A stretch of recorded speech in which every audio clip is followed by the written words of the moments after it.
जिस तरीके नाल 18 मार्च तो भारत सरकार ने सिख कौम के उत्ते हमला बोलिया सीगा, ਉਹਦੇ ਵਿੱਚ ਇਹ ਤਾਂ ਆਪਾਂ ਨੂੰ ਸਭ ਨੂੰ ਪਤਾ ਕਿ ਘੱਟੋ ਘੱਟ 500 ਤੋਂ ਉੱਪਰ ਸਿੱਖ ਨੌਜਵਾਨਾਂ ਨੂੰ ਉਦੋਂ ਗ੍ਰਿਫਤਾਰ ਕੀਤਾ ਸੀ।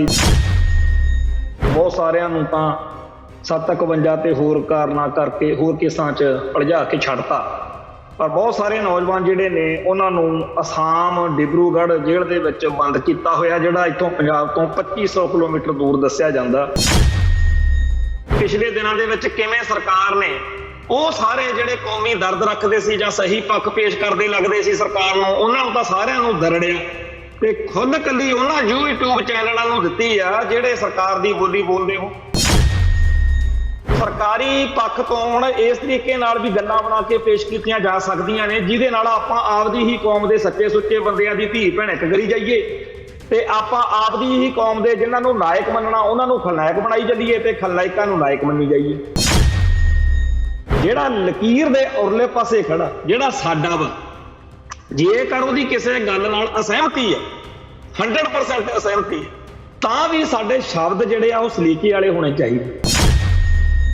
YouTube ਚੈਨਲ ਵਾਲੇ ਨੇ ਸਾਡੇ ਹੀ ਕਿਸੇ ਭਰਾ ਦੀ ਵੀਡੀਓ ਇੰਟਰਵਿਊ ਚੋਂ ਕੱਢ ਕੇ ਸ਼ਬਦ ਆਪਦੀ ਮਨਮਰਜ਼ੀ ਦੇ ਅਰਥ, ਔਰ ਇੰਨੀ ਬਿਮਾਰੀ ਆ ਇਹ YouTube ਚੈਨਲਾਂ ਵਾਲਿਆਂ ਨੇ ਜਿਸ ਤਰੀਕੇ ਨਾਲ ਪਿਛਲੇ ਸਮੇਂ 'ਚ ਕੀਤਾ, ਔਰ ਉਹਨਾਂ ਨੂੰ ਤਾਂ ਆਪਦੇ ਵਿਊ ਟੱਕਰ ਮਤਲਬ ਉੱਤੇ ਉਹ ਇਹੋ ਜਿਹੀ ਗੱਲ ਲਿਖਦੇ ਆ ਵੀ ਬੰਦਾ ਪੜ੍ਹ ਕੇ ਇੱਕਦਮ ਸਖਤੇ 'ਚ ਆ ਜਾਂਦਾ ਵੀ ਹੈ ਆਹ ਗੱਲ ਹੋਈ, ਤੇ ਜਦੋਂ ਵਿੱਚ ਦੇਖੀ ਤਾਂ ਵਿੱਚ ਉਹਦੇ ਉਹੋ ਜਿਹੀ ਗੱਲ ਹੁੰਦੀ ਵੀ ਨਹੀਂ।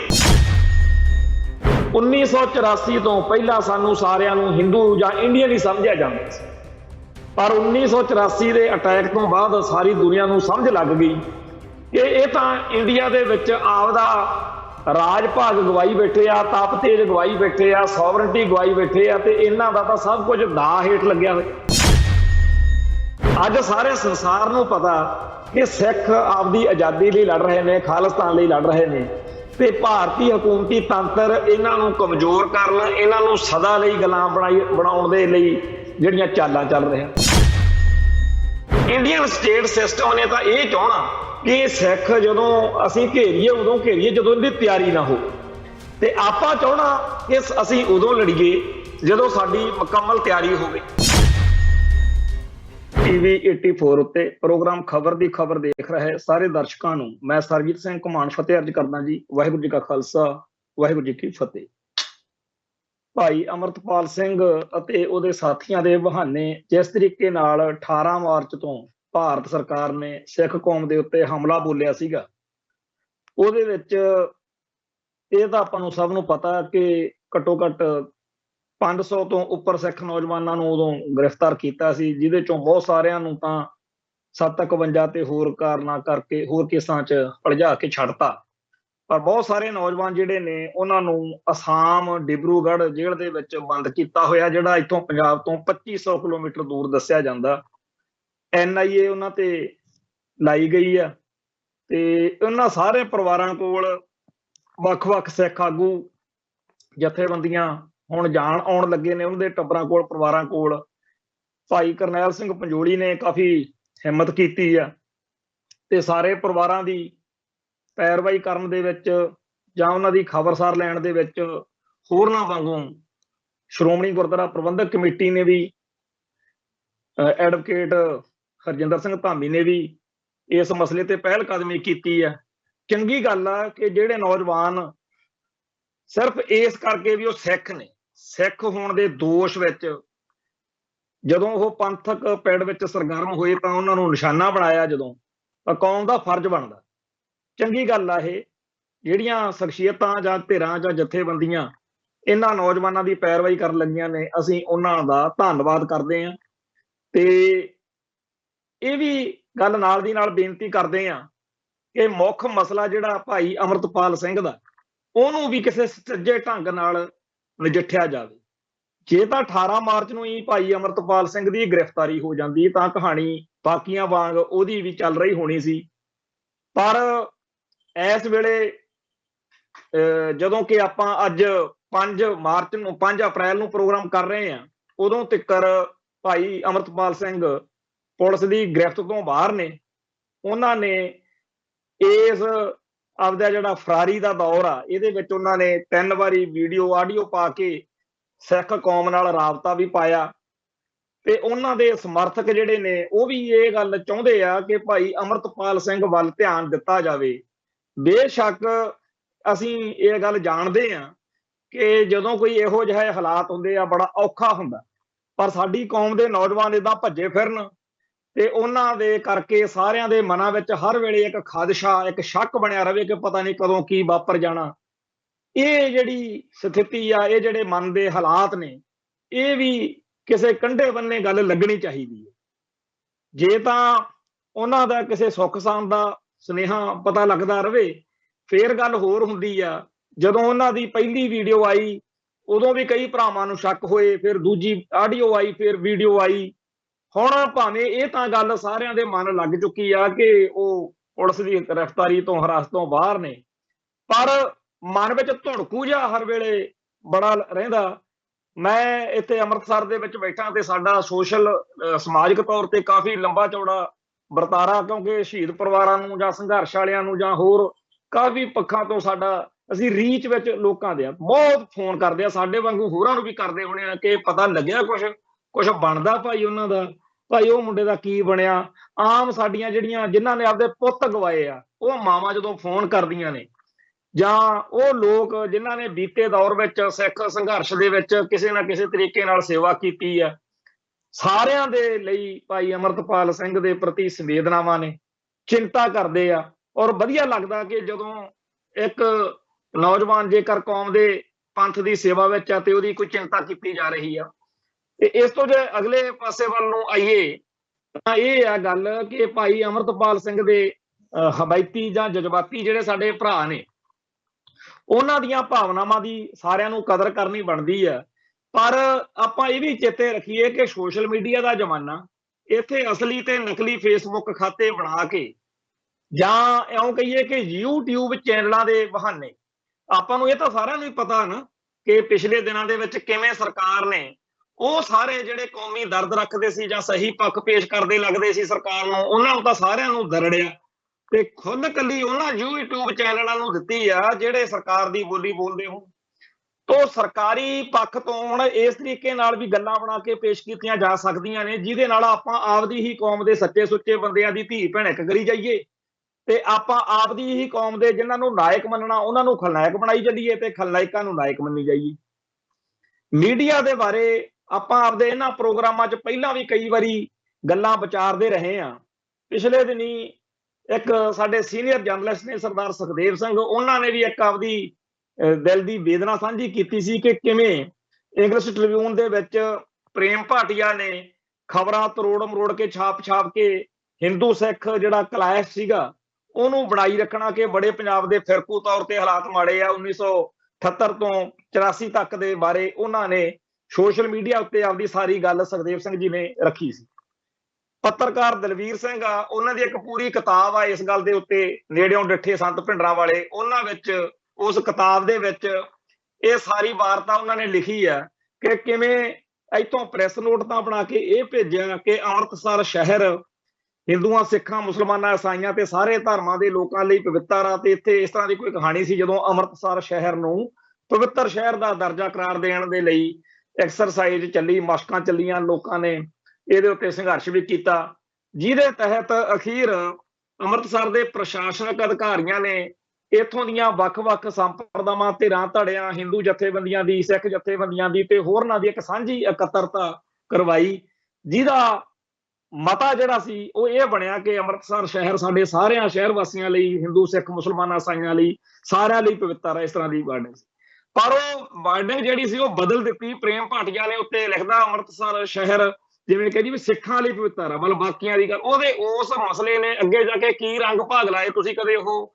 ਜਿਹੜੀ ਪੱਤਰਕਾਰ ਦਲਵੀਰ ਸਿੰਘ ਦੀ ਕਿਤਾਬ ਆ ਨਾ ਨੇੜਿਓਂ ਡਿੱਠੇ ਸੰਤ ਭਿੰਡਰਾਂ ਵਾਲੇ, ਪੜ੍ਹਿਓ ਤੇ ਪਤਾ ਲੱਗਦਾ ਕਿ ਇੱਕ ਦੋ ਸ਼ਬਦਾਂ ਦੇ ਕੱਟਣ ਨਾਲ ਜਾਂ ਪਾਉਣ ਨਾਲ ਗੱਲ ਕੀ ਦੀ ਕੀ ਬਣ ਜਾਂਦੀ ਹੈ।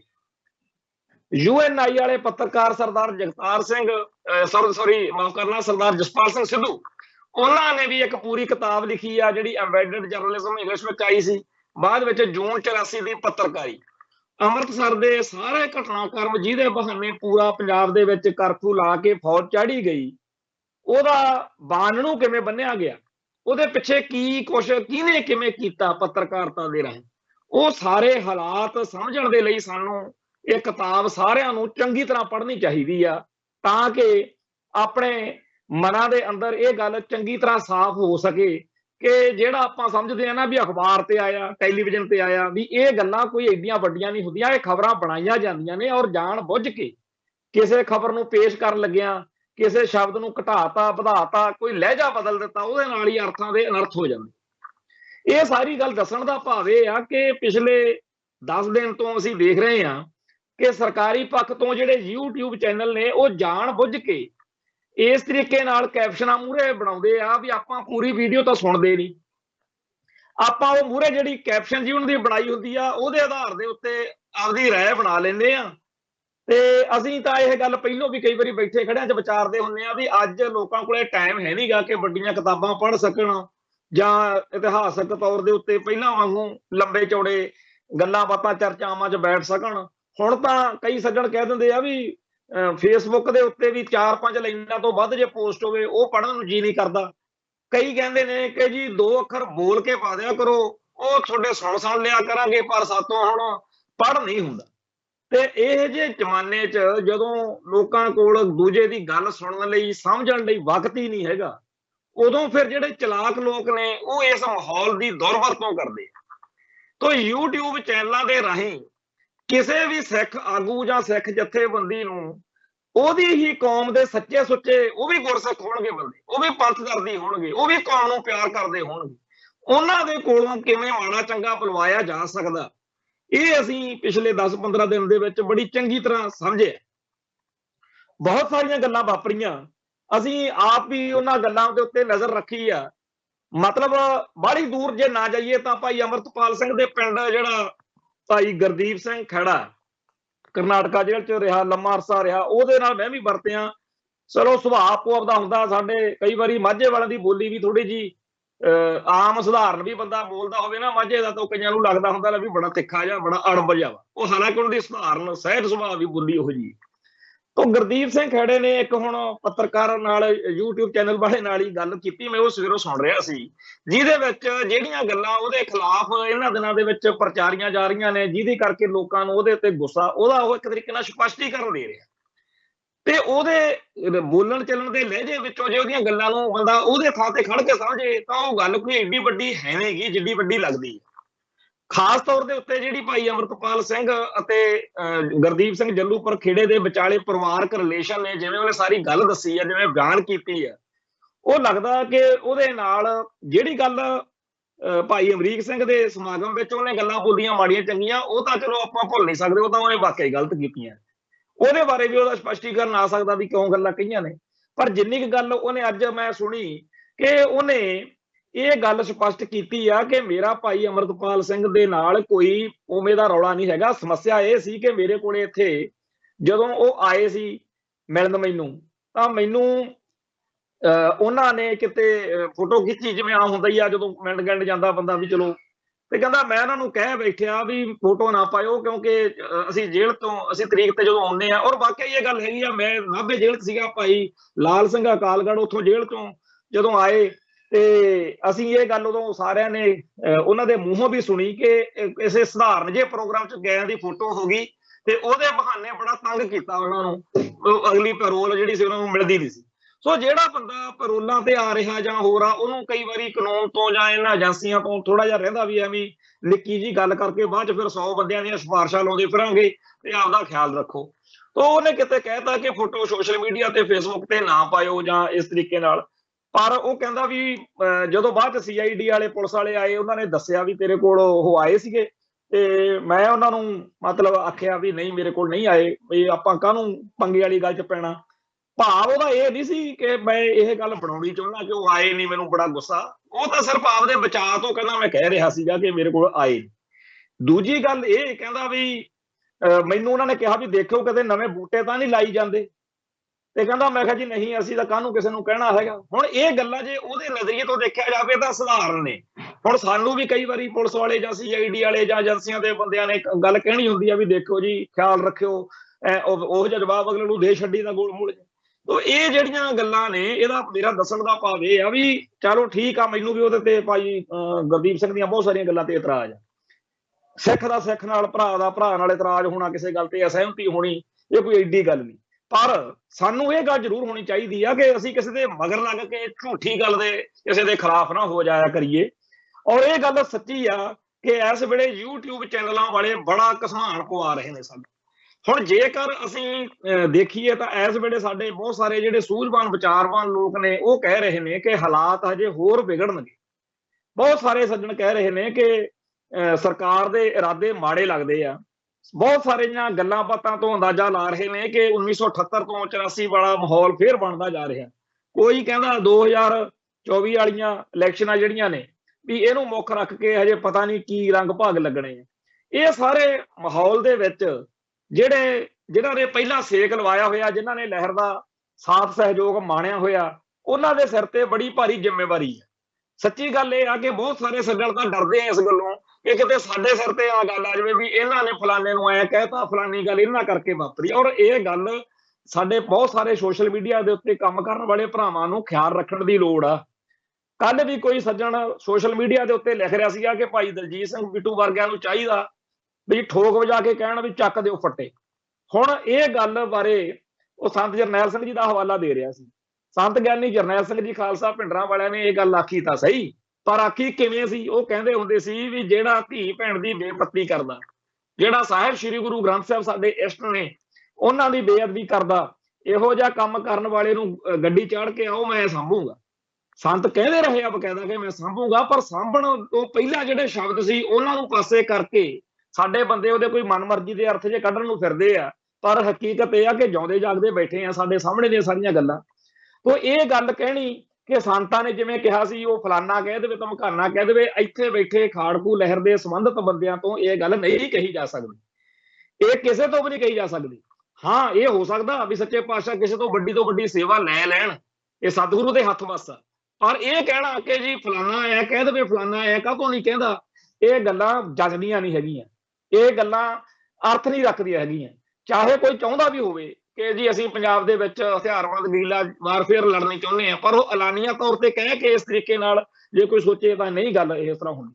ਤੇ ਬਹੁਤ ਸਾਰੀਆਂ ਗੱਲਾਂ ਦੇ ਵਿੱਚ ਇੱਕ ਮੈਂ ਹੋਰ ਇੱਥੋਂ ਗੱਲ ਕਹਿਣੀ ਚਾਹੁੰਦਾ ਕਿ ਸਿੱਖ ਸੰਘਰਸ਼ ਦੇ ਦਿਨਾਂ ਵਿੱਚ ਵੀ ਇਹ ਹੁੰਦਾ ਸੀ ਵੀ ਜਿਹੜਾ ਤਾਂ ਅਸਲੀ ਜੁਝਾਰੂ ਹੁੰਦੇ ਸੀ ਉਹਨਾਂ ਦੇ ਤਾਂ ਪੂਰਾ ਜ਼ੋਰ ਲੱਗਿਆ ਹੁੰਦਾ ਸੀ ਵੀ ਸਾਨੂੰ ਕੋਈ ਖਾੜਕੂ ਨਾ ਸਮਝ ਲਵੇ।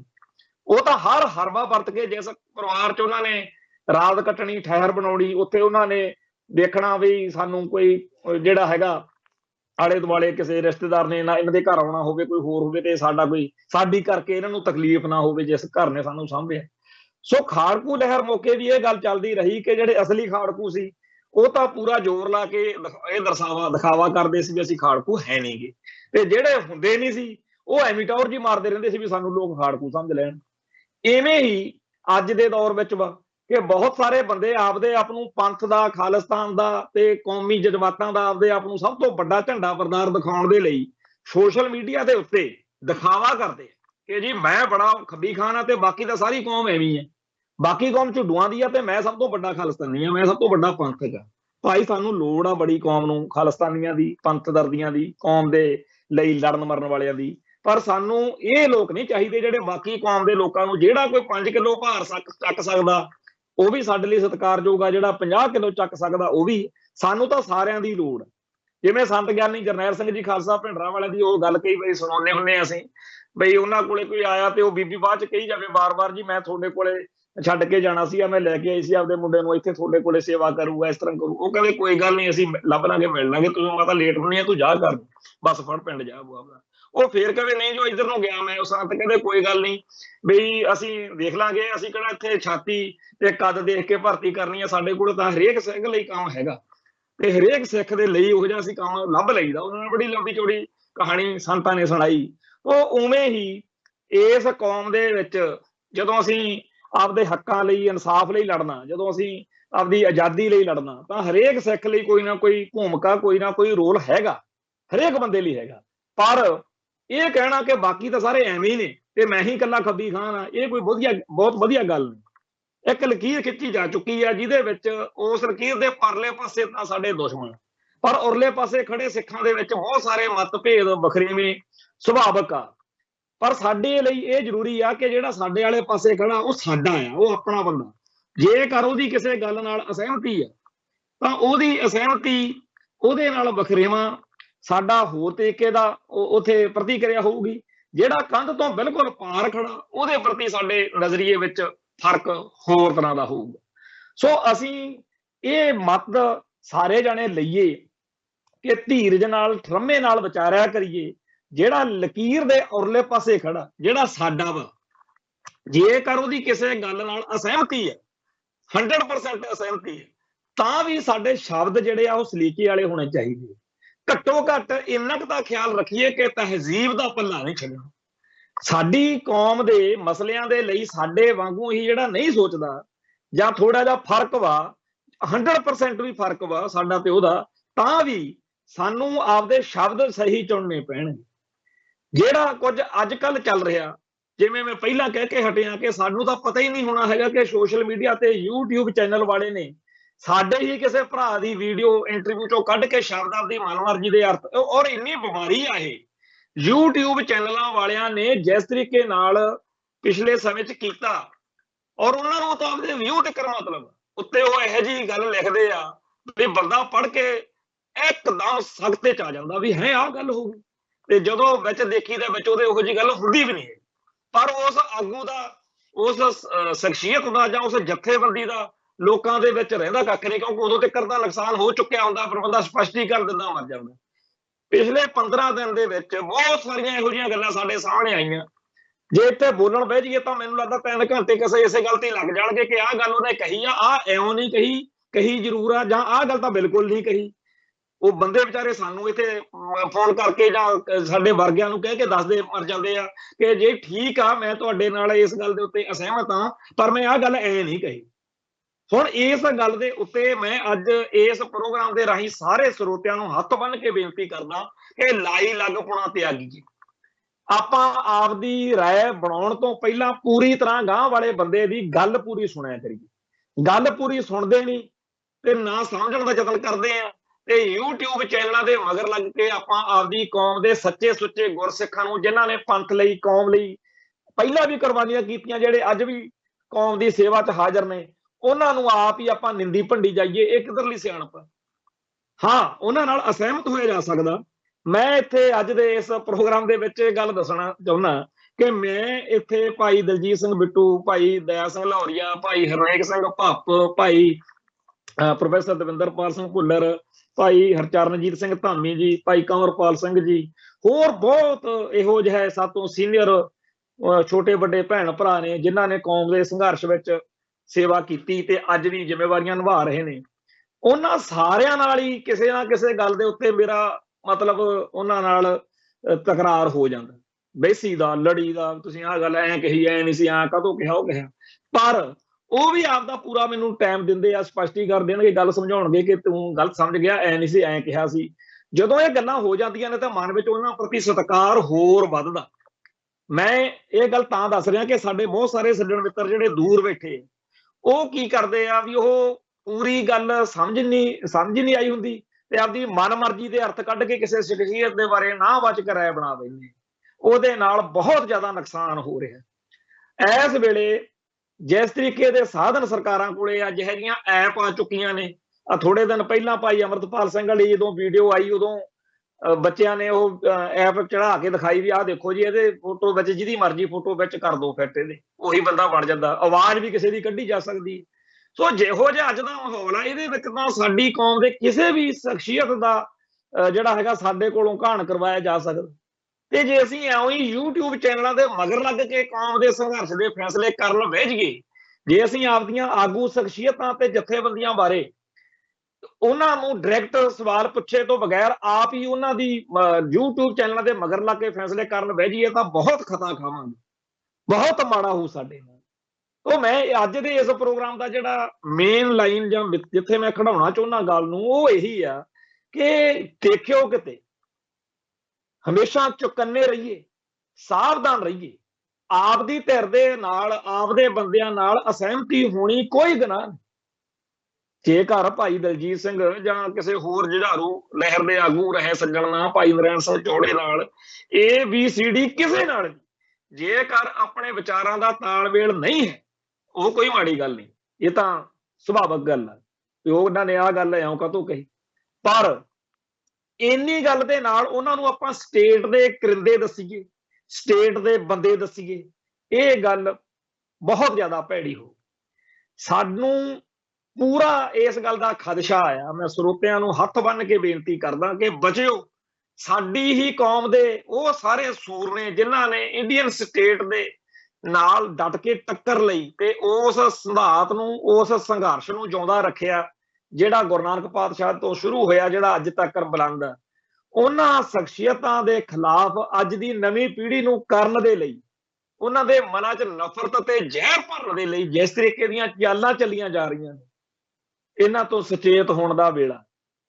ਜੇਕਰ ਤਾਂ ਪਤਾ ਨਾ ਹੋਵੇ ਉਦੋਂ ਆਪਾਂ ਖੂਹ 'ਚ ਡਿੱਗ ਪਈਏ ਤਾਂ ਹੋਰ ਗੱਲ ਹੁੰਦੀ, ਪਰ ਜਦੋਂ ਕੋਈ ਪਿੱਟ ਰਿਹਾ ਹੋਵੇ, ਵਾਰਨਿੰਗ ਚੇਤਾਵਨੀਆਂ ਦੇ ਰਿਹਾ ਹੋਵੇ, ਜਦੋਂ ਕੋਈ ਲੇਰਾ ਮਾਰ ਮਾਰ ਕੇ ਕਹਿ ਰਿਹਾ ਹੋਵੇ ਅੱਗੇ ਤੂੰ ਟੋਆ ਵਾ, ਅੱਗੇ ਖੂਹ ਆ, ਜੇ ਉਦੋਂ ਨਾ ਸੰਭਲੀਏ ਫੇਰ ਮਾੜੀ ਗੱਲ।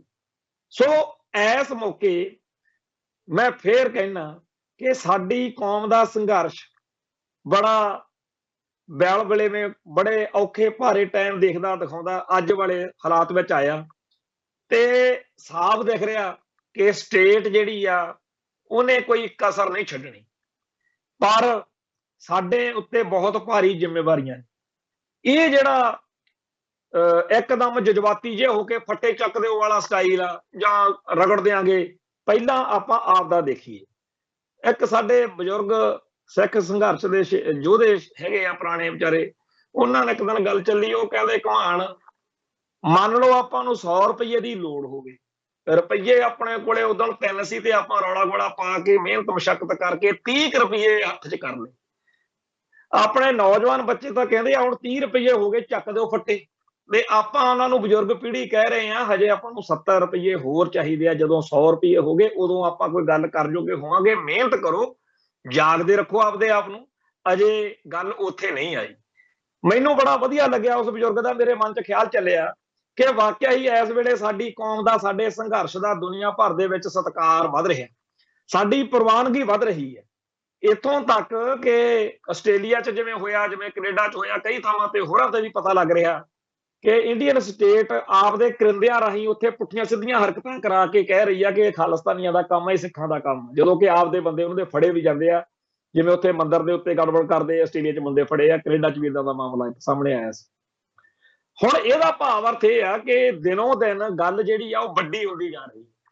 ਜਦੋਂ ਖਾੜਕੂ ਹਥਿਆਰਬੰਦ ਸੰਘਰਸ਼ ਚੱਲ ਰਿਹਾ ਸੀ, ਉਹਦੇ ਨਾਲੋਂ ਅੱਜ ਵੀ ਦੁਨੀਆ ਦੇ ਵਿੱਚ ਬੜੀ ਤੇਜ਼ੀ ਨਾਲ, ਕਿਉਂਕਿ ਅੰਡਰਗਰਾਉਂਡ ਬੰਦੇ ਨੂੰ, ਖਾੜਕੂ ਲਹਿਰ ਦੇ ਬੰਦੇ ਨੂੰ ਬਹੁਤ ਸਾਰੀਆਂ ਸੀਮਾਵਾਂ ਹੁੰਦੀਆਂ ਨੇ। ਅੱਜ ਸਾਡੀ ਕੌਮ ਦੇ ਬੱਚੇ ਬੱਚੀਆਂ ਸਾਰੇ ਸੰਸਾਰ 'ਚ ਫੈਲੇ ਹੋਏ ਨੇ। ਜਦੋਂ ਭਾਰਤ ਦੇ ਵਿੱਚ ਸਿੱਖਾਂ ਦੇ ਉੱਤੇ ਹੋਏ ਹਮਲਿਆਂ ਦੀ, ਬੇਇਨਸਾਫੀਆਂ ਦੀ, ਜ਼ੁਲਮਾਂ ਦੀ ਗੱਲ ਉਹ ਬਿਆਨ ਕਰਦੇ, ਜਦੋਂ ਦੁਨੀਆ ਭਰ ਦੇ ਵਿੱਚ ਹਿਊਮਨ ਰਾਈਟਸ ਵਾਇਲੇਸ਼ਨ ਦੇ ਤੌਰ ਦੇ ਉੱਤੇ ਸਾਡਾ ਕੇਸ ਪੇਸ਼ ਕਰਦੇ ਆ, ਉਦੋਂ ਇੰਡੀਅਨ ਸਟੇਟ ਨੂੰ ਬੜੀ ਤਕਲੀਫ ਹੁੰਦੀ ਹੈ। 1984 ਤੋਂ ਪਹਿਲਾਂ ਸਾਨੂੰ ਸਾਰਿਆਂ ਨੂੰ ਹਿੰਦੂ ਜਾਂ ਇੰਡੀਅਨ ਹੀ ਸਮਝਿਆ ਜਾਂਦਾ ਸੀ, ਪਰ 1984 ਦੇ ਅਟੈਕ ਤੋਂ ਬਾਅਦ ਸਾਰੀ ਦੁਨੀਆ ਨੂੰ ਸਮਝ ਲੱਗ ਗਈ ਕਿ ਇਹ ਤਾਂ ਇੰਡੀਆ ਦੇ ਵਿੱਚ ਆਪਦਾ ਰਾਜ ਭਾਗ ਗਵਾਈ ਬੈਠੇ ਆ, ਤਪ ਤੇਜ ਗਵਾਈ ਬੈਠੇ ਆ, ਸੋਵਰਨਟੀ ਗਵਾਈ ਬੈਠੇ ਆ, ਤੇ ਇਹਨਾਂ ਦਾ ਤਾਂ ਸਭ ਕੁਝ ਦਾਅ ਹੇਠ ਲੱਗਿਆ ਹੋਇਆ। ਇਹਨਾਂ ਦਾ ਧਰਮ, ਇਹਨਾਂ ਦੀ ਬੋਲੀ, ਇਹਨਾਂ ਦਾ ਸੱਭਿਆਚਾਰ, ਇਹਨਾਂ ਦਾ ਜੈਨੋਸਾਈਡ ਹੋ ਰਿਹਾ। ਅੱਜ ਸਾਰੇ ਸੰਸਾਰ ਨੂੰ ਪਤਾ ਕਿ ਸਿੱਖ ਆਪਦੀ ਆਜ਼ਾਦੀ ਲਈ ਲੜ ਰਹੇ ਨੇ, ਖਾਲਿਸਤਾਨ ਲਈ ਲੜ ਰਹੇ ਨੇ, ਤੇ ਭਾਰਤੀ ਹਕੂਮਤੀ ਤੰਤਰ ਇਹਨਾਂ ਨੂੰ ਕਮਜ਼ੋਰ ਕਰਨ, ਇਹਨਾਂ ਨੂੰ ਸਦਾ ਲਈ ਗੁਲਾਮ ਬਣਾਉਣ ਦੇ ਲਈ ਜਿਹੜੀਆਂ ਚਾਲਾਂ ਚੱਲ ਰਿਹਾ। ਇਸ ਮਾਹੌਲ ਦੇ ਵਿੱਚ ਇੰਡੀਅਨ ਸਟੇਟ ਸਿਸਟਮ ਨੇ ਤਾਂ ਇਹ ਚਾਹਣਾ ਕਿ ਸਿੱਖ ਜਦੋਂ ਅਸੀਂ ਘੇਰੀਏ ਉਦੋਂ ਘੇਰੀਏ ਜਦੋਂ ਇਹਦੀ ਤਿਆਰੀ ਨਾ ਹੋਵੇ, ਤੇ ਆਪਾਂ ਚਾਹਣਾ ਕਿ ਅਸੀਂ ਉਦੋਂ ਲੜੀਏ ਜਦੋਂ ਸਾਡੀ ਮੁਕੰਮਲ ਤਿਆਰੀ ਹੋਵੇ। ਬੇਸ਼ੱਕ ਬਹੁਤ ਸਾਰੀਆਂ ਕਿਤਾਬਾਂ ਜਾਂ ਬਹੁਤ ਸਾਰੇ ਬੁੱਧੀਜੀਵੀ ਕਹਿੰਦੇ ਵੀ ਨੇ ਕਿ 1984 ਮੌਕੇ ਆਪਾਂ ਕੱਚੇ ਪੈਰੀ ਲੜੇ, ਪਰ ਸਟੇਟ ਇਸ ਗੱਲ ਨੂੰ ਸਮਝ ਚੁੱਕੀ ਹੈ ਕਿ ਉਦੋਂ ਭਾਵੇਂ ਇਹਦੀ ਤਿਆਰੀ ਨਹੀਂ ਸੀ, ਪਰ ਲੜੇ ਬੜਾ ਕਮਾਲ ਦਾ ਹੈ। ਬਹੁਤ ਸਾਰੀਆਂ ਇਹੋ ਜਿਹੀਆਂ ਗੱਲਾਂ ਬਾਤਾਂ ਫੌਜੀ ਅਧਿਕਾਰੀਆਂ ਦੀਆਂ ਘੱਲੂ ਘਾਰੇ ਮੌਕੇ ਉਹਨਾਂ ਨੇ ਜੋ ਕੁਝ ਦੇਖਿਆ ਕਿ ਜੇ ਕਿਤੇ ਇਹੋ ਜਿਹੇ ਲੜਨ ਵਾਲੇ ਮੇਰੇ ਕੋਲ ਹੋਣ, ਮੈਂ ਆਖਣ ਨੂੰ ਲਾਹੌਰ ਤੇ ਝੰਡਾ ਚਲਾ ਦਾਂ, ਕੋਈ ਕਹਿੰਦਾ ਮੈਂ ਚੀਨ ਫਤਿਹ ਕਰ ਲੂੰ। ਤੋ ਸਾਡੇ ਸੂਰਮਿਆਂ ਨੇ 1984 ਮੌਕੇ ਜੋ ਇਤਿਹਾਸ ਦੁਹਰਾਇਆ, ਜਾਂ ਉਸ ਤੋਂ ਬਾਅਦ ਵਿੱਚ ਹਥਿਆਰਬੰਦ ਖਾੜਕੂ ਸੰਘਰਸ਼ ਵਿੱਚ ਜੋ ਕਾਰਨਾਮੇ ਕੀਤੇ, ਤੋ ਆਪਾਂ ਇੰਡੀਅਨ ਸਟੇਟ ਨੂੰ ਇਹ ਤਾਂ ਦਿੱਤਾ ਦਿਖਾ ਕਿ ਐਡੀ ਸੌਖੀ ਨਹੀਂ ਗੱਲ ਹੈਗੀ ਕਿ ਸਿੱਖਾਂ ਨੂੰ ਜਦੋਂ ਮਰਜ਼ੀ ਤੁਸੀਂ ਘੜੇ ਦੀ ਮੱਛੀ ਵਾਂਗੂ ਰਗੜਦੇ ਹੋ। ਪਰ ਅੱਜ ਇਹ ਗੱਲ ਆਪਾਂ ਮੰਨ ਲਈਏ ਕਿ ਅਜੇ ਸਾਨੂੰ ਮੁਕੰਮਲ ਤਿਆਰੀ ਦੀ ਲੋੜ ਆ। ਅਜੇ ਸਾਡਾ ਕੇਸ ਜਿਹੜਾ ਹੈਗਾ ਉਹ ਦੁਨੀਆ ਦੇ ਵਿੱਚ ਹੋਰ ਵੱਧ ਮਜ਼ਬੂਤੀ ਨਾਲ ਪੇਸ਼ ਕਰਨ ਦੀ ਲੋੜ ਆ। ਦੁਨੀਆ ਦੇ ਵਿੱਚ ਜਿਹੜੇ ਪ੍ਰਵਾਨਿਤ ਨਿਯਮ ਨੇ, ਨੇਮ ਨੇ, ਉਹਨਾਂ ਦੇ ਹਿਸਾਬ ਨਾਲ ਵੀ ਕਿਤੇ ਕੋਈ ਕਹਿੰਦਾ ਰੈਫਰੈਂਡਮ ਨਾਲ ਮੁਲਕ ਬਣਦੇ ਆ, ਕਦੇ ਕੋਈ ਕਹਿੰਦਾ ਹੈਗਾ ਕਿ ਯੂਐਨਓ 'ਚ ਕੇਸ ਲੈ ਕੇ ਜਾਓ। ਹਰ ਉਹ ਸੰਭਵ ਤਰੀਕਾ ਜਿਹਦੇ ਨਾਲ ਸਾਡੀ ਦੁਨੀਆ 'ਚ ਪ੍ਰਵਾਨਗੀ ਵਧੇ ਤੇ ਦੁਨੀਆ ਭਰ ਦੇ ਮੁਲਕ, ਦੁਨੀਆ ਭਰ ਦੇ ਲੋਕ ਸਾਡੇ ਪੱਖ ਨੂੰ ਮਜ਼ਬੂਤ ਸਮਝਣ, ਸਾਡੇ ਹੱਕ ਵਿੱਚ ਆਉਣ, ਇਹ ਸਾਡੀ ਸਭ ਤੋਂ ਭਾਰੀ ਜ਼ਿੰਮੇਵਾਰੀ ਹੈ। ਇੰਡੀਅਨ ਸਟੇਟ ਚਾਹੁੰਦੀ ਆ ਕਿ ਸਿੱਖਾਂ ਨੂੰ ਟੈਰਰ ਫੈਲਾਉਣ ਵਾਲੇ ਟੈਰੋਰਿਸਟ ਦੇ ਤੌਰ ਤੇ ਬਦਨਾਮ ਕਰੀਏ। ਤੇ ਆਪਾਂ ਸਾਰਿਆਂ ਦਾ ਇਹ ਹੋਣਾ ਚਾਹੀਦਾ ਕਿ ਅਸੀਂ ਆਪਦਾ ਕੇਸ ਸੁਚੱਜੇ ਢੰਗ ਨਾਲ ਪੇਸ਼ ਕਰਨ ਵਾਲੇ ਬਣੇ। ਪਰ ਉਹ ਤਾਂ ਹੋ ਸਕੂਗਾ ਜੇਕਰ ਅਸੀਂ ਆਪਦੇ ਫੈਸਲੇ ਆਪ ਕਰਾਂਗੇ। ਜੇ ਅਸੀਂ YouTube ਚੈਨਲਾਂ ਦੇ ਮਗਰ ਲੱਗ ਕੇ ਆਪਦੀ ਕੌਮ ਦੇ ਸੁਚੱਜੇ ਆਗੂਆਂ ਨੂੰ ਹੀ ਗਾਲਾਂ ਕੱਢੀ ਜਾਣੀਆਂ ਨੇ, ਜੇ ਅਸੀਂ ਕਿਸੇ ਮਾਮੂਲੀ ਬਖਰੇਵੇਂ ਕਰਕੇ, ਅਸਹਿਮਤੀ ਕਰਕੇ ਇੱਕਦਮ ਹੀ ਸਟੇਟ ਦਾ ਬੰਦਾ ਜੀ, ਹੈਰਾਨੀ ਦੀ ਗੱਲ ਆ ਕਿ ਪਿਛਲੇ 10-15 ਦਿਨ ਤੇ ਕੁਝ ਇਹੋ ਜਿਹੇ ਨਵੇਂ ਫੇਸਬੁੱਕ ਖਾਤੇ ਬਣੇ ਆ ਜਿਨ੍ਹਾਂ ਤੋਂ ਲਗਾਤਾਰ ਇਹ ਚੱਲ ਰਹੀ ਆ ਕਿ ਫਲਾਨਾ ਸਟੇਟ ਦੀ ਬੋਲੀ ਬੋਲਦਾ, ਫਲਾਨਾ ਸਟੇਟ ਦਾ ਬੰਦਾ, ਫਲਾਨਾ ਸਟੇਟ ਦਾ ਕਰਿੰਦਾ, ਫਲਾਨਾ ਵਿਕ ਗਿਆ, ਫਲਾਨਾ ਗਦਾਰ ਆ। ਤੇ ਕਿਹਾ ਕਿੰਨਾ ਬਾਰੇ ਜਾ ਰਿਹਾ ਜਿਨ੍ਹਾਂ ਨੇ 1978 ਤੋਂ ਸਿੱਖ ਸੰਘਰਸ਼ ਵਿੱਚ ਸੇਵਾ ਕੀਤੀ ਹੈ, ਜਿਨ੍ਹਾਂ ਆਗੂਆਂ ਨੇ, ਜਿਨ੍ਹਾਂ ਜਥੇਬੰਦੀਆਂ ਨੇ ਪੰਥਕ ਪਿੜ ਵਿੱਚ ਹੁਣ ਤੱਕ ਝੰਡਾ ਝਲਾਈ ਰੱਖਿਆ, ਅੱਜ ਉਹਨਾਂ ਨੂੰ ਨਵੀਂ ਪੀੜ੍ਹੀ ਦੇ ਖਿਲਾਫ ਖੜਾ ਕੀਤਾ ਜਾ ਰਿਹਾ। ਨਵੀਂ ਪੀੜ੍ਹੀ ਦੇ ਕੰਨਾਂ 'ਚ, ਮਨਾਂ ਵਿੱਚ ਜ਼ਹਿਰ ਭਰੀ ਜਾ ਰਹੀ ਆ ਕਿ ਇਹ ਤਾਂ ਬਹੁਤ ਭੈੜੇ ਬੰਦੇ ਆ, ਬੜੇ ਮਾੜੇ ਬੰਦੇ ਆ, ਇਹਨਾਂ ਨੂੰ ਗਾਲਾਂ ਕੱਢੋ। ਸੋ ਇਸ ਗੱਲ ਨੂੰ ਸਮਝਣ ਦੀ ਬੜੀ ਲੋੜ ਆ। ਇਹ ਜਿਹੜੇ ਹੰਢੇ ਵਰਤੇ ਸਾਡੇ ਆਗੂ ਨੇ, ਇਹਨਾਂ ਦੀ ਆਪਾਂ ਮੰਨ ਲੈਂਦੇ ਆ ਕਿ ਸਾਰੀ ਗੱਲ ਸੱਚੀ ਨਾ ਹੋਵੇ, ਸਾਰੀ ਗੱਲ ਨਾਲ ਸਾਡੀ ਸਹਿਮਤੀ ਨਾ ਹੋਵੇ, ਪਰ ਜਿੰਨੀ ਕੁ ਗੱਲ ਨਾਲ ਸਹਿਮਤੀ ਆ, ਚਲੋ ਮੰਨ ਲਓ ਕਿਸੇ ਦਾ ਆਪਾਂ 100% ਵੀ ਅਸਹਿਮਤ ਹੋ ਸਕਦੇ ਆ। ਇਹਨਾਂ ਪੁਰਾਣੇ ਜਿਹੜੇ ਜੁਝਾਰੂ ਸਿੰਘ ਨੇ ਸਾਡੇ ਬਜ਼ੁਰਗ ਹੋ ਚੁੱਕੇ ਆ, ਕੀ ਇਹਨਾਂ ਨੂੰ ਅਸੀਂ ਹੁਣ ਗਦਾਰਾਂ ਵਾਲੇ ਪਾਸੇ 'ਚ ਰੱਖਣਾ? ਜੇ ਉਹਨਾਂ ਦੇ ਨਾਲ ਸਾਡੇ ਅੱਜ ਸੁਰ ਨਹੀਂ ਰਲਦੀ, ਕੀ ਉਹ ਗਦਾਰ ਹੋ ਗਏ? ਪਰ ਸਕਿੰਟ ਲਾਉਂਦੇ ਆ ਇੱਥੇ, ਮਿੰਟ ਲਾਉਂਦੇ ਆ ਵੀ ਫਲਾਨਾ ਅਮਰਤਪਾਲ ਸਿੰਘ ਦੇ ਹੱਕ 'ਚ ਨਹੀਂ ਬੋਲਿਆ, ਉਹ ਸਟੇਟ ਦਾ ਬੰਦਾ ਹੋ ਗਿਆ ਜੀ, ਫਲਾਨੀ ਗੱਲ ਨਹੀਂ ਕਹਿੰਦਾ, ਉਹ ਸਟੇਟ ਦਾ ਬੰਦਾ ਹੋ ਗਿਆ। ਇਹ ਆਪਾਂ ਗਲਤ ਕਰ ਰਹੇ। ਆਪਾਂ ਆਪਦੀ ਧਿਰ ਨੂੰ ਮਜ਼ਬੂਤ ਕਿਵੇਂ ਕਰਨਾ, ਆਪਦੀ ਆਵਾਜ਼ ਬੁਲੰਦ ਕਿਵੇਂ ਕਰਨੀ ਹੈ, ਇਸ ਪਾਸੇ ਆਈਏ। ਵੱਧ ਤੋਂ ਵੱਧ ਦੋਸਤ ਬਣਾਈਏ। ਦੁਸ਼ਮਣ ਬਣਾਉਣ ਦੇ ਲਈ ਜਾਂ ਸਾਡੇ ਨੁਕਸ ਕੱਢਣ ਦੇ ਲਈ ਇੰਡੀਅਨ ਸਟੇਟ ਹੈਗੀ ਆ, ਉਹਨਾਂ ਕੋਲੇ ਬਥੇਰੇ ਢੰਗ ਨੇ, ਬਥੇਰੇ ਉਹਨਾਂ ਕੋਲੇ ਰਾਹ ਨੇ, ਉਹ ਸਾਨੂੰ ਭੰਡ ਦੇਣਗੇ। ਅਸੀਂ ਭੰਡਣ ਭੰਡਾਉਣ ਵਾਲਾ ਕੰਮ ਛੱਡੀਏ। ਮੈਂ ਸ਼ੁਕਰਗੁਜ਼ਾਰ ਹਾਂ ਉਹਨਾਂ ਸਾਰਿਆਂ ਦਾ ਜਿਹੜੇ ਇਸ ਵੇਲੇ ਪੰਥਕ ਤੌਰ ਦੇ ਉੱਤੇ, ਕੌਮੀ ਤੌਰ ਦੇ ਉੱਤੇ ਦਰਦ ਰੱਖਦੇ ਹੋਏ ਅੱਗੇ ਵਧ ਰਹੇ ਆ। ਭਾਈ ਕਰਨੈਲ ਸਿੰਘ ਪੰਜੋਲੀ ਦੀ ਗੱਲ ਮੈਂ ਸ਼ੁਰੂ 'ਚ ਵੀ ਪ੍ਰੋਗਰਾਮ 'ਚ ਕੀਤੀ ਹੈ। ਜਿੱਦਣ ਤੋਂ ਆ ਮਾਹੌਲ ਜਿਹਾ ਖੁੱਲਿਆ, ਹਾਲਾਤ ਖੁੱਲੇ ਨੇ, ਉਹ ਸਾਰਿਆਂ ਦੇ ਘਰਾਂ 'ਚ ਤੁਰਿਆ ਕਰਦਾ। ਸਾਰੇ ਜਿੰਨੇ ਵੀ ਆ ਮੁੰਡੇ ਫੜੇ ਗਏ ਆ, ਹਰ ਰੋਜ਼ ਫੋਟੋਆਂ ਪਾਓ ਫੇਸਬੁੱਕ ਦੇ ਉੱਤੇ, ਤੇ ਉਹਨਾਂ ਦੇ ਪਰਿਵਾਰਾਂ ਨੂੰ ਕਿੰਨਾ ਵਧੀਆ ਲੱਗਦਾ, ਕਿਉਂਕਿ ਜਿਨ੍ਹਾਂ ਨੇ ਇਹ ਪੀੜ ਝੱਲੀ ਹੁੰਦੀ ਆ ਉਹਨਾਂ ਨੂੰ ਪਤਾ। ਅਸੀਂ ਖੁਦ ਜੇਲ੍ਹਾਂ, ਥਾਣੇ, ਕਚਹਿਰੀਆਂ 'ਚ ਰੋਲੇ ਆ। ਜਿਹੜੇ ਬੰਦੇ ਉਦੋਂ ਮੇਰੇ ਮਾਪਿਆਂ ਨੂੰ ਮਿਲਦੇ ਹੁੰਦੇ ਸੀ, ਉਹਨਾਂ ਨੂੰ ਕਦੇ ਨਹੀਂ ਭੁੱਲੇ, ਕਦੇ ਨਹੀਂ ਭੁੱਲੇ ਮਾਪੇ। ਔਰ ਮੈਂ ਫਿਰ ਕਹਿੰਦਾ, ਜਦੋਂ ਬੰਦਾ ਕੋਈ ਪੁਲਿਸ ਕੋਲੇ ਕਾਬੂ ਆਇਆ ਹੁੰਦਾ ਨਾ, ਜਦੋਂ ਕਿਸੇ ਸਿੱਖ ਨੂੰ ਸਟੇਟ ਚੱਕ ਕੇ ਲੈ ਜਾਂਦੀ ਆ ਸੀਏ ਸਟਾਫ 'ਚੋਂ, ਜਦੋਂ ਬੰਦਾ, ਜਿਹੜਾ ਬੰਦਾ ਉੱਥੇ ਉਹਨੂੰ ਮਿਲਣ ਜਾਂਦਾ ਨਾ, ਉਹ ਸਾਰੀ ਉਮਰ ਨਹੀਂ ਭੁੱਲਦਾ ਕਿ ਫਲਾਨਾ ਮੇਰੇ ਕੋਲੇ ਉੱਥੇ ਆਇਆ ਸੀ, ਮੇਰੇ ਕੋਲੇ ਉੱਥੇ ਪਹੁੰਚਿਆ ਸੀ। ਤਾਂ ਜਿਹੜੇ ਇਹ ਆਗੂ ਜਾਂ ਜਥੇਬੰਦੀਆਂ ਪੈਰਵਾਈ ਕਰ ਰਹੀਆਂ ਨੇ, ਜਿਹੜੇ ਇਹ ਮਗਰ ਉਹਨਾਂ ਦੇ ਭੱਜ ਦੌੜ ਕਰ ਰਹੇ ਨੇ, ਇਹਨਾਂ ਸਾਰਿਆਂ ਦਾ ਧੰਨਵਾਦ ਕਰੀਏ। ਇਹਨਾਂ ਦੇ ਨੁਕਸ ਵੀ ਹੋਣਗੇ। ਮੈਂ ਸ਼੍ਰੋਮਣੀ ਗੁਰਦੁਆਰਾ ਪ੍ਰਬੰਧਕ ਕਮੇਟੀ ਦੇ ਪ੍ਰਧਾਨ ਸਰਦਾਰ ਹਰਜਿੰਦਰ ਸਿੰਘ ਧਾਮੀ ਦਾ ਜਿੱਥੇ ਇਸ ਗੱਲੋਂ ਸਤਿਕਾਰ ਕਰਦਾ ਕਿ ਉਹਨਾਂ ਨੇ ਸਹੀ ਗੱਲ ਕੀਤੀ ਆ, ਉੱਥੇ ਸਾਨੂੰ ਉਹਨਾਂ ਘਾਟਾਂ ਕਮਜ਼ੋਰੀਆਂ ਦਾ ਵੀ ਕੋਈ ਇਹ ਨਹੀਂ ਵੀ ਪੜਦਾ ਵਾ ਵੀ ਸਾਨੂੰ ਕੋਈ ਪਤਾ ਹੀ ਨਹੀਂ ਹੈਗਾ ਜਿਹੜੀਆਂ ਗੜਬੜਾਂ ਉੱਥੇ ਹੁੰਦੀਆਂ ਨੇ। ਪਰ ਅੱਜ ਦੀ ਤਰੀਕ ਵਿੱਚ, ਅੱਜ ਦੇ ਸਮੇਂ 'ਚ ਜਿਹੜੀ ਸਾਡੀ ਪਹਿਲੀ ਪ੍ਰਾਇਓਰਟੀ ਹੋਣੀ ਚਾਹੀਦੀ ਆ, ਤਰਜੀਹ ਹੋਣੀ ਚਾਹੀਦੀ ਆ, ਉਹ ਸਾਡੀ ਇਹੀ ਹੋਣੀ ਚਾਹੀਦੀ ਆ ਕਿ ਜਿਹੜੇ ਜਿਹੜੇ ਆਗੂ, ਜਿਹੜੇ ਜਿਹੜੇ ਲੋਕ ਇਸ ਮੌਕੇ ਸਾਡੇ ਸੰਘਰਸ਼ ਨੂੰ ਮਜ਼ਬੂਤ ਕਰ ਰਹੇ ਨੇ, ਉਹਨਾਂ ਦਾ ਸਾਥ ਦਈਏ। ਤੇ ਚੱਕ ਚਕਈਆ ਅਜੇ ਤੱਕ ਆ। ਕੱਲ ਹਰਲੇਖ ਸਿੰਘ ਫੌਜੀ ਕਿਉਂਕਿ ਵਾਰਸ ਪੰਜਾਬ ਦੇ ਜਥੇਬੰਦੀ ਦੇ 2 ਧੜੇ ਹੋ ਚੁੱਕੇ, ਸਾਡੇ ਲਈ ਤਾਂ ਸਾਰੇ ਸਤਿਕਾਰਯੋਗ ਨੇ, ਸਾਡੇ ਬੱਚੇ ਸਾਡੇ ਭਰਾ ਨੇ। ਤੇ ਉਹ ਜਿਹੜਾ ਪ੍ਰਧਾਨ ਹੈਗਾ ਭਾਈ ਤਲਵਾੜੇ ਵਾਲੀ ਧਿਰ ਦਾ, ਨਵਾਂ ਸ਼ਹਿਰ ਤੋਂ ਮੁੰਡਾ, ਸ਼ਾਇਦ ਫੌਜੀ ਕਰਕੇ ਕਹਿੰਦੇ ਹਰਲੇਖ ਸਿੰਘ ਫੌਜੀ, ਕੱਲ ਉਹਨੂੰ ਚੱਕ ਲਿਆ ਸੀ। ਹੁਣ ਚੱਲਦੇ ਚਲਾਉਂਦੇ ਖਬਰ ਆਈ ਆ ਵੀ ਜਿਹੜਾ ਸੁਖਨੈਬ ਸਿੱਧੂ ਪੱਤਰਕਾਰ ਆ, ਵੀ ਉਹਨੂੰ ਚੱਕ ਲਿਆ ਤੇ CIA ਸਟਾਫ ਉਹਨੂੰ ਬਠਿੰਡੇ ਵਾਲੇ ਲੈ ਗਏ ਆ। ਹੋਰ ਹਰ ਪਲ ਚੜ੍ਹਦੇ ਪਲ ਨਵੀਂ ਤੋਂ ਨਵੀਂ ਖਬਰ ਆ ਰਹੀ ਆ। ਹਾਲਾਂਕਿ ਇਹ ਵੀ ਗੱਲ ਆ ਕਿ ਜਿਨ੍ਹਾਂ ਨੇ ਬੀਤੇ ਦੌਰ ਵਿੱਚ ਜਿਨ੍ਹਾਂ ਪੁਲਿਸੀਆਂ ਨੇ ਮਾੜਾ ਕੀਤਾ, ਕਾਨੂੰਨ ਤੋਂ ਬਾਹਰ ਜਾ ਕੇ ਗੜਬੜਾਂ ਕੀਤੀਆਂ, ਉਹਨਾਂ ਨੂੰ ਸਟੇਟ ਸਿਸਟਮ ਨੇ ਸਜ਼ਾ ਵੀ ਦਿੱਤੀ। ਚੇਤੇ ਕਰੋ, ਆਪਾਂ ਤਾਂ ਜਿਹੜੀ ਪੰਜਾਬ ਦਾ ਬੁੱਚੜ ਆ ਉਹਦੇ ਵਿੱਚ ਕਿਤਾਬ ਦੇ ਵਿੱਚ ਪੂਰੀ ਲਿਸਟ ਛਾਪੀ ਸੀ ਉਹਨਾਂ ਸਾਰੇ ਪੁਲਿਸੀਆਂ ਦੀ ਜਿਨ੍ਹਾਂ ਨੂੰ ਅਦਾਲਤਾਂ ਨੇ ਸਜ਼ਾਵਾਂ ਦਿੱਤੀਆਂ। ਅੱਜ ਵੀ ਇੱਕ ਇਹੋ ਜਿਹਾ ਮਾਮਲਾ ਜਿਹੜਾ ਹੋਇਆ ਜਿਹਦੇ ਚ ਜਿਹੜਾ ਇੰਸਪੈਕਟਰ ਸੁਰਿੰਦਰਪਾਲ ਆ, ਮੇਰੇ ਖਿਆਲ ਚ ਇਹ ਉਹੀ ਹੈ ਜਿਹਨੇ ਭਾਈ ਜਸਵੰਤ ਸਿੰਘ ਖਾਲੜੇ ਵਾਲੇ ਮਾਮਲੇ ਵਿੱਚ ਵੀ, ਉਹ ਚ ਵੀ ਇਹਨੂੰ ਉਮਰ ਕੈਦ ਹੋਈ ਆ। ਇਹ ਝਬਾਲ ਥਾਣੇ ਦੇ ਵਿੱਚ ਤਰਨਤਾਰਨ ਦੇ ਕੋਲ ਪਿੰਡ ਜੀਓਵਾਲਾ ਵਾ, ਮੇਰਾ ਕਾਫੀ ਆਉਣ ਜਾਣ ਉਸ ਪਿੰਡ ਚ, ਮੇਰੇ ਸੱਜਣ ਨੇ। ਉੱਥੇ 4 ਸਿੱਖ ਸੀ, ਪਿਆਰਾ ਸਿਉ, ਹਰਫੂਰ ਸਿਉ, ਗੁਰਦੀਪ ਸਿਉ ਤੇ ਸਵਰਨ ਸਿਉ। ਉਹਨਾਂ ਨੂੰ ਚੱਕ ਲਿਆਂਦਾ ਤੇ ਉਹਨਾਂ ਨੂੰ 1992 ਦੇ ਵਿੱਚ, ਜੁਲਾਈ 1992 ਦੇ ਵਿੱਚ ਇਹਨਾਂ ਨੇ ਗਾਇਬ ਕਰਤਾ ਸੀ, ਲਾਪਤਾ ਹੀ ਕਰਤਾ, ਜਿਵੇਂ ਅਣਪਛਾਤੀਆਂ ਲਾਸ਼ਾਂ ਵਾਲਾ ਮਾਮਲਾ।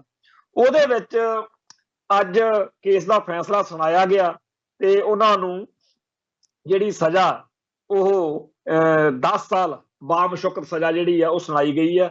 ਪਰ ਮੈਂ ਇੱਥੇ ਇਹ ਗੱਲ ਦੱਸਣੀ ਚਾਹੁੰਦਾ ਵੀ ਇਹ ਸੁਰਿੰਦਰਪਾਲ ਸਿੰਘ ਭਾਈ ਖਾਲੜੇ ਵਾਲੇ ਕੇਸ ਵਿੱਚ ਵੀ ਅੰਦਰ ਰਿਹਾ ਤੇ ਉੱਥੇ ਇਹ ਜੇਲ੍ਹ 'ਚ ਦਾ ਘੱਟ ਹੁੰਦਾ ਸੀਗਾ ਤੇ ਬਾਹਰ ਹੀ ਤੁਰਿਆ ਫਿਰਦਾ ਸੀਗਾ। ਤੇ ਇਹ ਬਾਹਰ ਬੈਠੇ ਕਈ ਸੱਜਣ ਜਿਹੜੇ ਵਿਦੇਸ਼ਾਂ 'ਚ ਬੈਠੇ ਆ, ਉਹਨਾਂ ਲਈ ਬੜੀ ਹੈਰਾਨੀ ਦੀ ਗੱਲ ਹੋਊਗੀ ਕਿ ਬਹੁਤ ਸਾਰੇ ਇਹੋ ਜਿਹੇ ਪੁਲਿਸ ਵਾਲੇ ਜਿਨ੍ਹਾਂ ਨੂੰ ਬੜੀ ਔਖੇ ਹੋ ਕੇ ਸਜ਼ਾ ਕਰਾਈਆਂ ਤੇ ਉਹ ਬੰਦੇ ਜੇਲ੍ਹ ਵਿੱਚ ਘੱਟ ਹੁੰਦੇ ਆ ਤੇ ਬਾਹਰ ਫਿਰਦੇ ਹੁੰਦੇ ਨੇ, ਵਿਆਹ ਸ਼ਾਦੀਆਂ ਅਟੈਂਡ ਕਰਦੇ, ਘਰ ਦੇ ਫਰਜ਼ ਨਿਭਾਉਂਦੇ, ਜਿਵੇਂ ਉਹ ਕਿਤੇ ਪਿਕਨਿਕ ਤੇ ਜੇਲ੍ਹ ਗਏ ਹੋਣ। ਤੇ ਇਵੇਂ ਹੀ ਜਦੋਂ ਇਹਨਾਂ ਨੂੰ ਸਜ਼ਾ ਕਰਵਾ ਵੀ ਲਈਦੀ ਆ, ਫਿਰ ਚਾਹੇ ਉਹ ਰਾਜ ਬਾਦਲ ਦਾ ਵਾ, ਚਾਹੇ ਉਹ ਕਾਂਗਰਸ ਦਾ, ਚਾਹੇ ਉਹ ਆਮ ਆਦਮੀ ਪਾਰਟੀ ਦਾ, ਫਿਰ ਅਸੈਂਬਲੀ ਰਾਹੀਂ, ਗਵਰਨਰ ਰਾਹੀਂ ਉਹਨਾਂ ਦੀ ਸਜ਼ਾ ਮਾਫ ਕਰਾ ਦਿੰਦੇ ਨੇ। ਤਾਂ ਇਹ ਜਿਹੜਾ ਸਾਰਾ ਸਿਸਟਮ ਚੱਲ ਰਿਹਾ, ਇਹ ਗੱਲ ਦੱਸਣ ਦਾ ਭਾਵ ਇੱਥੇ ਇਹ ਸੀ ਕਿ ਅੱਜ ਜਿਹੜੇ ਪੁਲਿਸ ਵਾਲੇ ਕਾਨੂੰਨ ਤੋਂ ਬਾਹਰ ਜਾ ਕੇ ਕਦੇ ਕਿਹਨੂੰ ਚੱਕ ਲਿਆਉਂਦੇ, ਕਦੇ ਕਿਹਦੇ ਦੁਆਲੇ ਹੋ ਜਾਂਦੇ ਆ, ਉਹਨਾਂ ਸਾਰਿਆਂ ਨੂੰ ਵੀ ਭੁਗਤਣਾ ਜ਼ਰੂਰ ਪਊਗਾ। ਕਿਉਂਕਿ ਅੱਜ ਕੱਲ੍ਹ ਲੋਕਾਂ ਕੋਲੇ, ਸਾਰਿਆਂ ਕੋਲੇ CCTV ਕੈਮਰੇ ਲਵਾਏ ਹੋਏ ਨੇ ਤੇ ਜਦੋਂ ਕੋਈ ਵਧੀਕੀ ਕਰਦਾ ਫਿਰ ਅਗਲਾ ਅਦਾਲਤ 'ਚ ਵੀ ਜਾਂਦਾ, ਫਿਰ ਸਜ਼ਾ ਵੀ ਹੁੰਦੀ ਆ।